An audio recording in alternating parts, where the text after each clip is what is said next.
Alrighty, good morning, everyone. As Ms. Sonceré said, my name is Logan Thomas. I am a sophomore here at North Carolina A&T State University as a mechanical engineering student, another proud STEM girl. And I am so honored to be a part of this groundbreaking event today. As she said, I will be your moderator. So without further ado, I would like to introduce our first speaker, Ms. Kristina Carr. Kristina Carr is a lifelong resident of Atlantic County. She attended the local schools, graduating from Atlantic City High School in 1991. She attended and graduated from the Stockton College of New Jersey, which is now known as Stockton University, with a Bachelor of Science in Mathematics and a Bachelor of Arts in Computer Science, excuse me.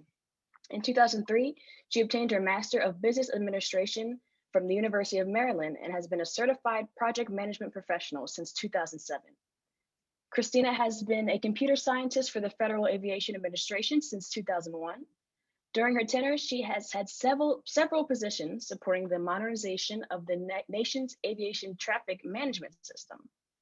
In her current position, she's a supervisory computer scientist responsible for providing technical direction and guidance to a diverse team of engineers responsible for providing technical direction and guidance to a diverse team of engineers.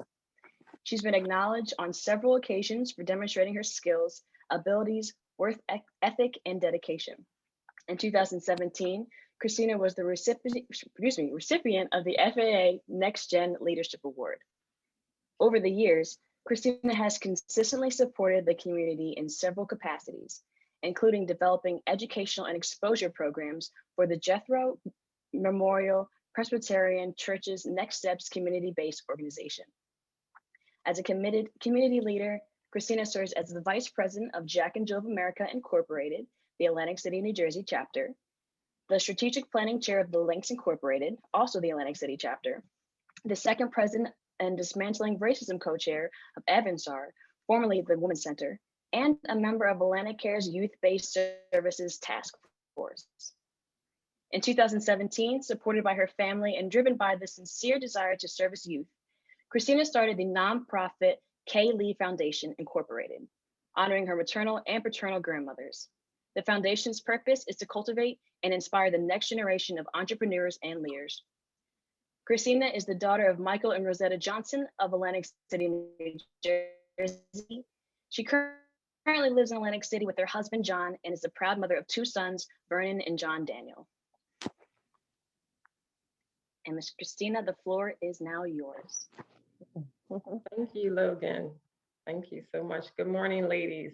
Good morning. First, thank you so much, Sonceré, for giving me the opportunity to share one of my passions, Pilates. Those that know me know I love it. So I want to talk a little bit today about healthy living and incorporating that into your life. You heard my bio or a summary of my bio. Thank you, Logan, for sharing that. Another STEM girl in the house, loving it. And as you could hear, very busy, as I'm sure we all are. I'm not alone in that. But in terms of incorporating and taking time for ourselves, we have to find something that, makes us happy and that gives us the ability to pour into others. And so for me, it's running and Pilates. Right? It's not much I can tell you about running except grab some sneakers and get out there and do it. But in terms of living a healthy lifestyle and the benefits of Pilates and taking that real into, as you grow, as you mature over the years, I just want to drop some nuggets there. So I'm going to go ahead and share my screen, if that's okay. And hopefully there'll be time, if I timed everything right, that I can give you just a little primer on Pilates, and we can just do one or two stretches, nothing strenuous, but I want to make you, for those who are not familiar with Pilates. So you should be able to see my screen, and I'll go full screen in a minute. Yep. Here we are. So here we are. It's a lifestyle, making a plan for the healthiest version of you. And I say healthiest because I'm sure many of us, I see some of my friends and family on the line are already living a healthy lifestyle or working towards a healthy lifestyle. So it's what is relative to where you are now and how is there any improvement that can be done right? Are you doing the best that you can do? So what is a healthy lifestyle? It's a way of living that balances our physical health, our mental and social well-being. It's the culmination of all three together. If you're overdoing or emphasizing in one area, something may be suffering. So it's a constant and continuous reshuffling to maintain that balance.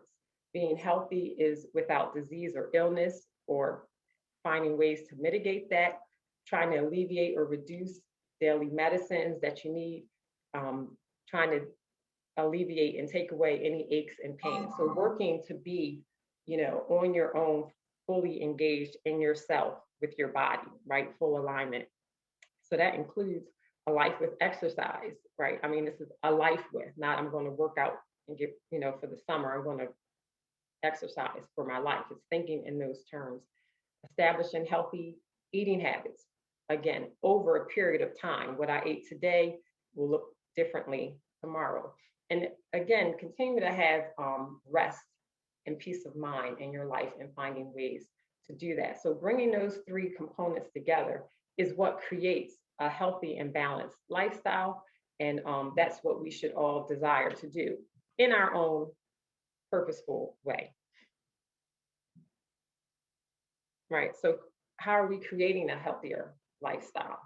First, we have to understand it's a process, right? We have to think about, I'm not into diets. If those who know me, I'm not into diets, right? I may say I'm going to try this and do this for a period of time, but what I'm looking for are things that I can change over time, that I can incorporate in my life over time. So it's a process. You may try something it didn't work for you. We'll put that to the side, look around. What next should I be trying to do? And it takes planning, right? You have to be purposeful and intentional in your health and what you do. So you can't just say, okay, I'm going to do a diet and I'm just want to lose this 10 pounds and then, I'm going to follow this plan. That's someone else's plan. You have to think about who you are, what you have going on, what's in your life, and then actually plan out what it is every day. Every day, I can tell you what I'm going to eat, or the likelihood of what I'm going to eat. And I can tell you next month, or for the rest of this month, what, in general terms, what I'm going to eat. Because if there's a party on the horizon, my son turns 13 next month, that means what? Cake and sugar. That means I need to balance between now and then if I want to eat, sugar, because sugar is my enemy. I'm not sure about, some of you, but for me, and I know many Black women, sugar is not our friend. And so, but I know I want to indulge in that cake. And so I'm already thinking ahead of what I'll be eating over the long run that will balance out, what goes into my body, right? Today may not, today may be my fun day. It's not, but it could be. But you're always looking over the course of time.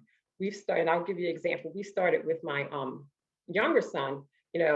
I grew up every meal, and they teach you every meal should be balanced and have vegetables.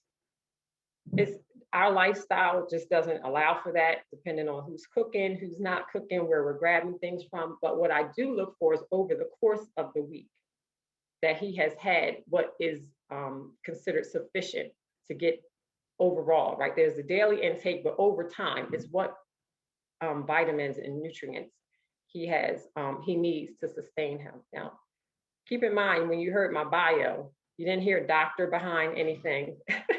So I am not a certified nutritionist. What I am is a lifelong learner about healthy living and continually advancing in that area. So I would say I'm sharing my personal experience, and I hope you can take something with it, but I do need to put the disclaimer that I'm not a physician nor a nutritionist. And so what you hear today, you would need, if you take any nuggets and want to implement them, please run them past your personal physician. So, okay, so we know that it's a process. Looking at a long-term, planning is required.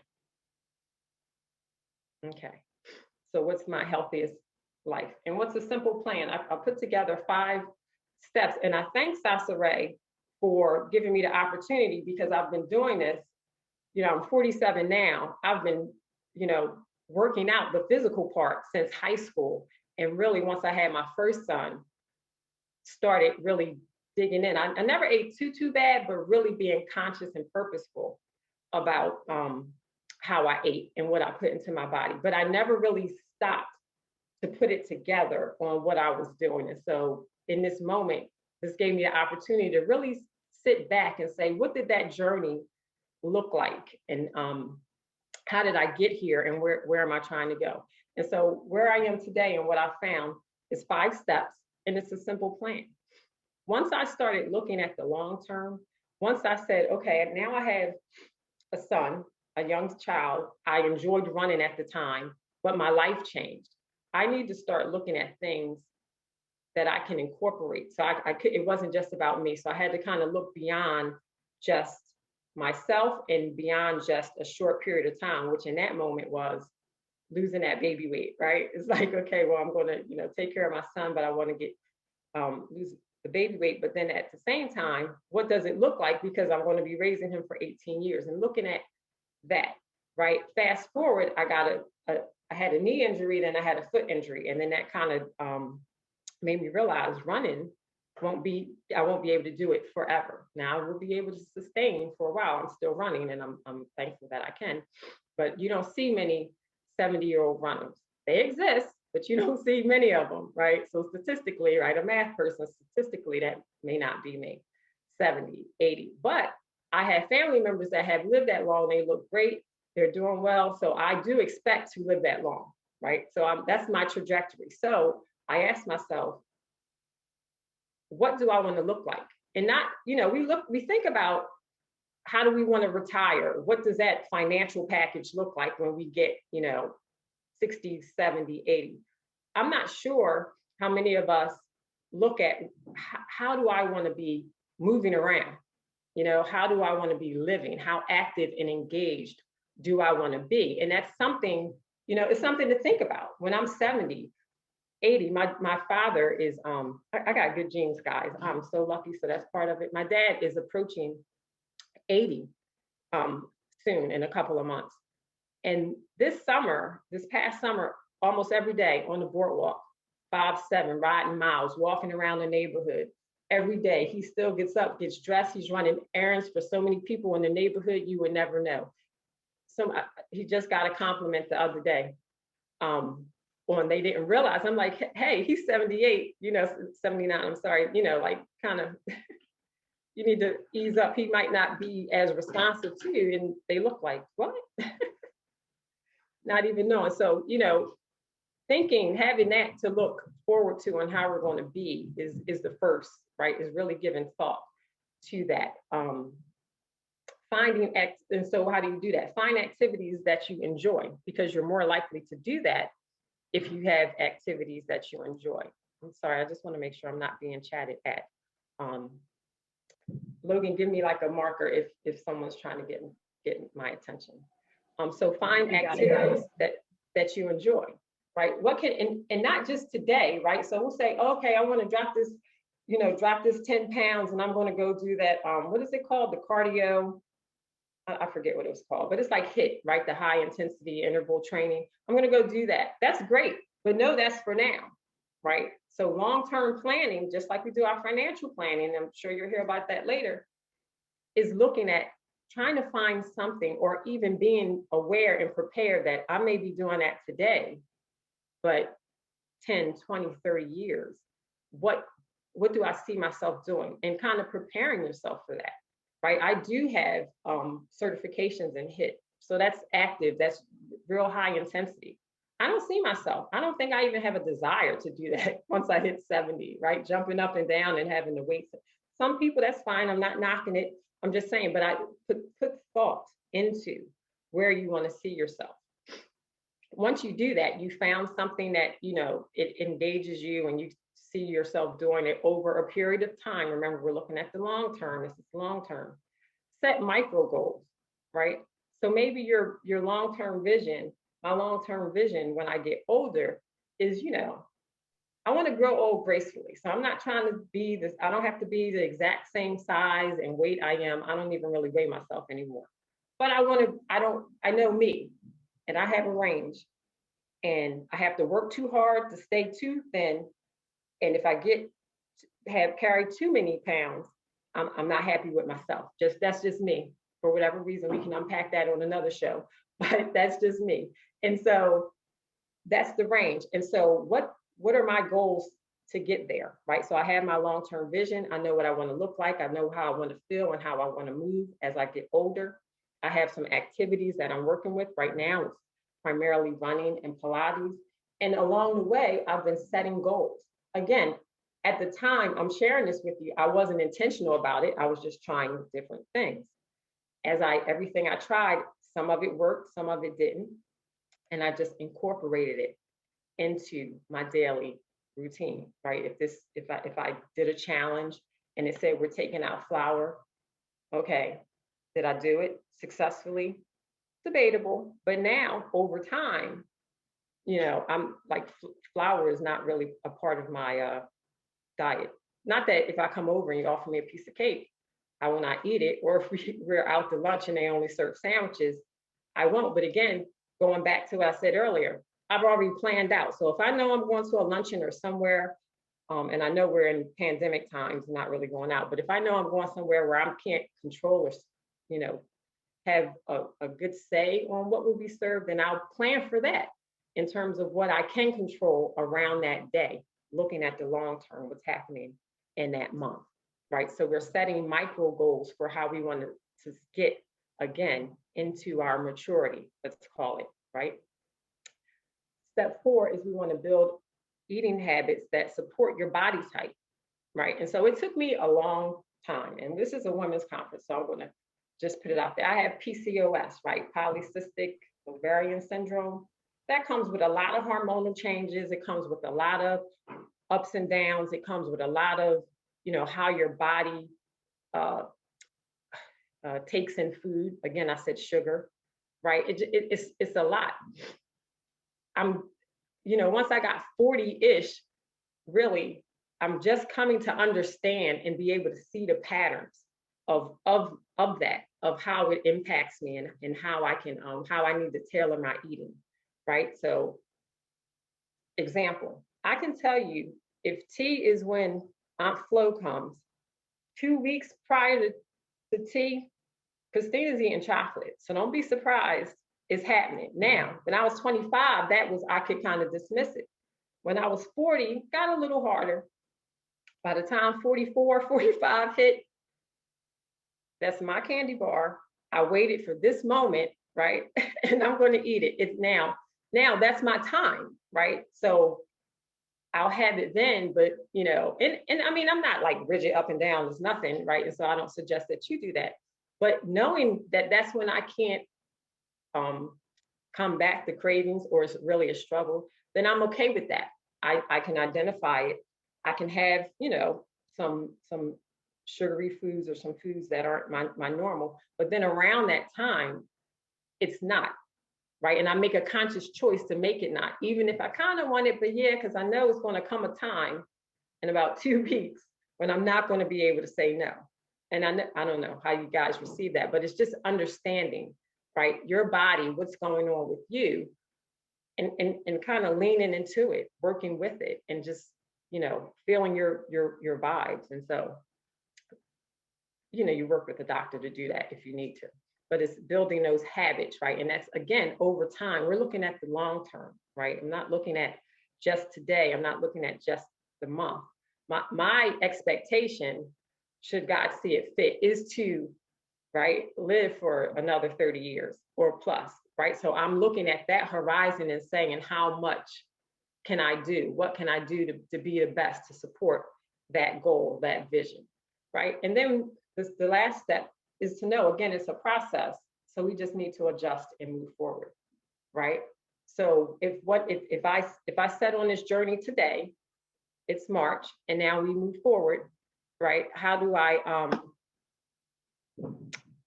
does this align with my vision? What habits should I change? And is what I'm doing sustainable, right? Over time, right? So I don't want to say, I'm taking out sugar, right? I did a challenge that said, okay, no sugar, and I'm going to show you that shortly. But to say no sugar, yeah, for a period of time, is that realistic? Is that fun? I mean, Jesus did turn water into wine. That's sugar, right? You like to celebrate, right? You have birthdays, you have things. So is that realistic? Maybe for that period of time to kickstart you, but over time. So we adjust. So these are like 5 steps for me that kind of in retrospect, have helped me to just get where I am on this journey of just living my healthiest life. And I call it my healthiest life because what is for Kristina, like I'm not really telling you what I'm eating in detail or what I do every day, because you set your vision for yourself and you know what that is, and you know what is going on in your life, you know how you can create that balance. You still need the balance for the physical part, the mental part, right? The social well-being. You need that. But you just have to put energy into it, right? See yourself in it, and then just work it, just like you work your retirement. Work on yourself. It's not about a weight or a size. It's about doing those things that make you feel good, that keep those illnesses at bay, right? Some of them we inherited, so we can't, but we can minimize them as much as we can on our own. And I should mention, I'm a purist as much as I can be, so I don't like taking, and this is not to poo-poo anyone who does that. I would prefer to get my vitamins and nutrients from the vegetable than the actual vitamin. That doesn't say I don't sometimes take the vitamin, because depending on what's going on, sometimes you get deficiencies and all. But I do. That's my preference. So I guess if there's one thing that you take away here, listen to your body, have a plan, and keep trying and working that plan, right? So that's where we are. A simple plan, 5 steps for your healthiest life. So now I'm going to sway us just a little bit. Tell me how many minutes I have, someone. You have just under 4 minutes. 4 minutes, we can do it. We can make it happen in 4 minutes. A Pilates primer.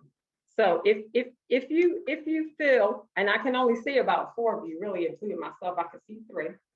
But if you feel so desired, I would ask you to stand up where you are, if you're in a safe place to do that.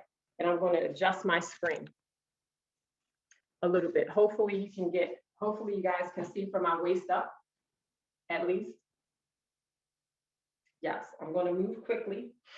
First position for any of my dancers, that means my heels are together, my toes are apart, right? That's how my feet are. And I'm standing here.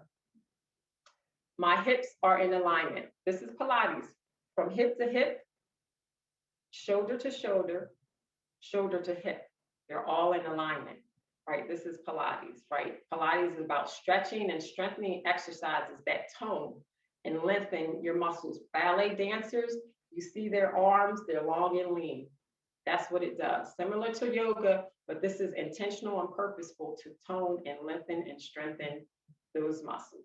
So here we go. Our powerhouse is our abdominals, lower back, hips, and buttocks, right? Our glutes, right?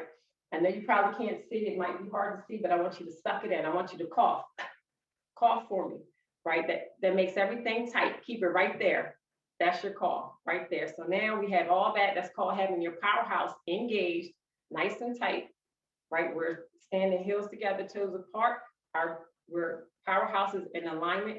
We're going to take our shoulders to our ears and press them down past their natural resting place, right? You feel that nice lengthening in your neck right there. So here, we're in Pilates stance. We start here. We're going to show you a breath for about 10 seconds and we'll move on.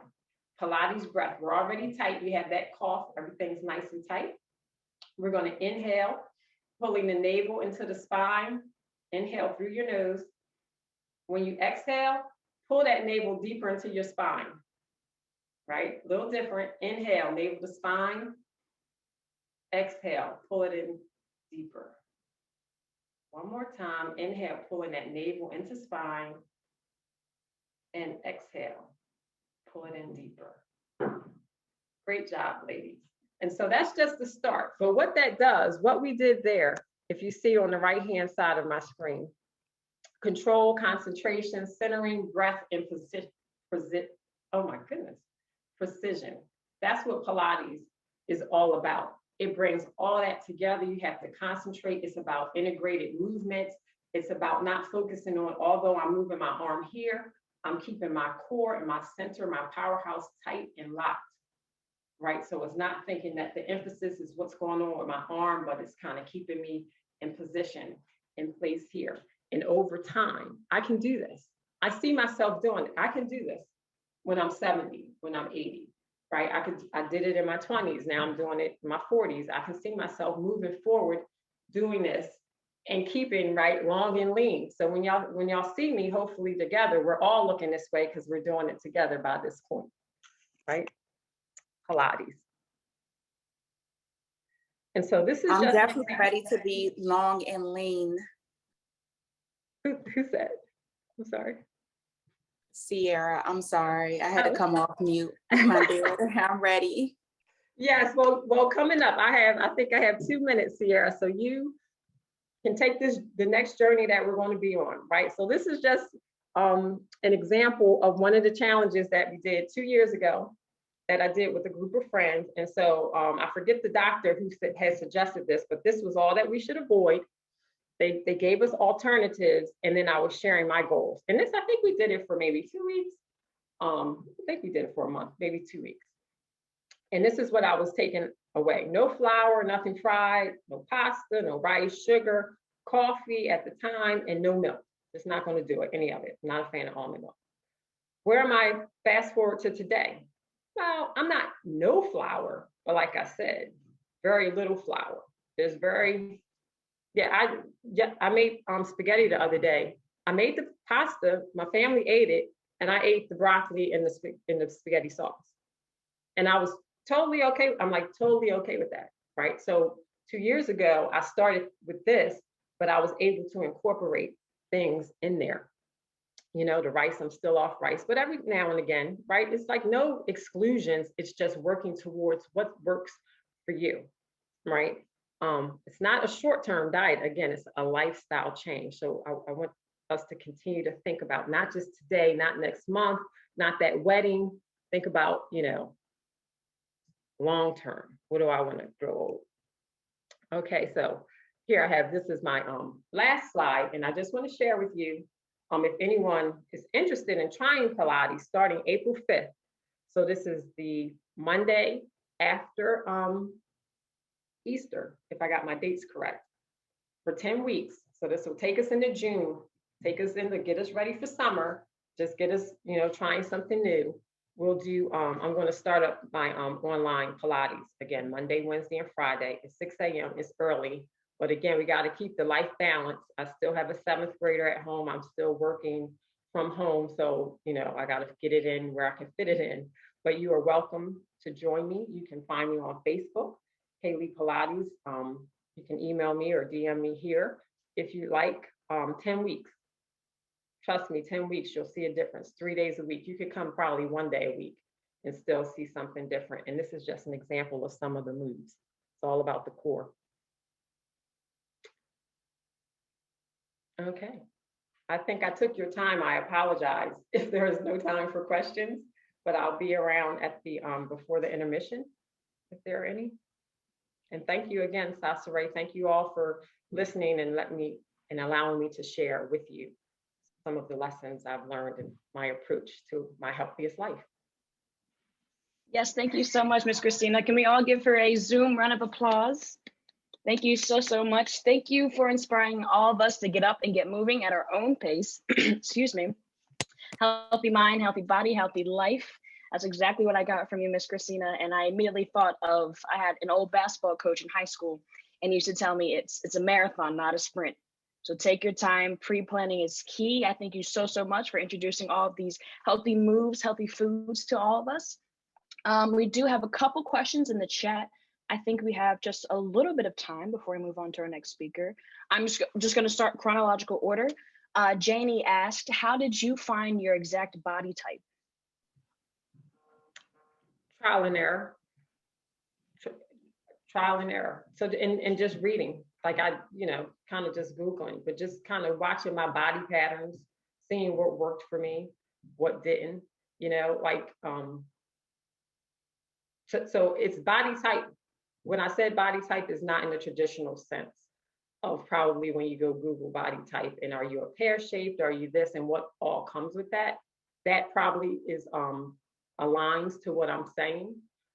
But really it's listening to and learning what works.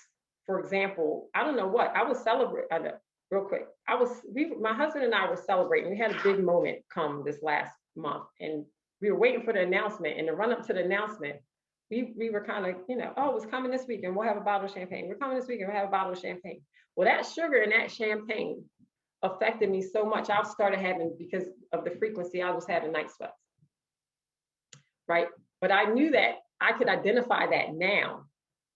6 years ago, I didn't know if I was to do that. Right. So it's kind of just listening to your body and really seeing the cause and effects of what you're eating. Thank you. We also have, I'm just going to do maybe 2 more just so we stay on track with the schedule and everything.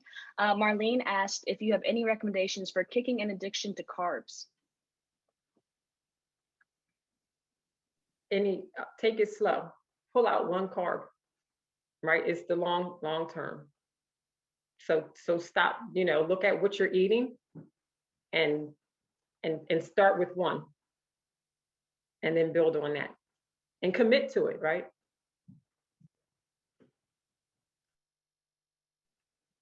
Great.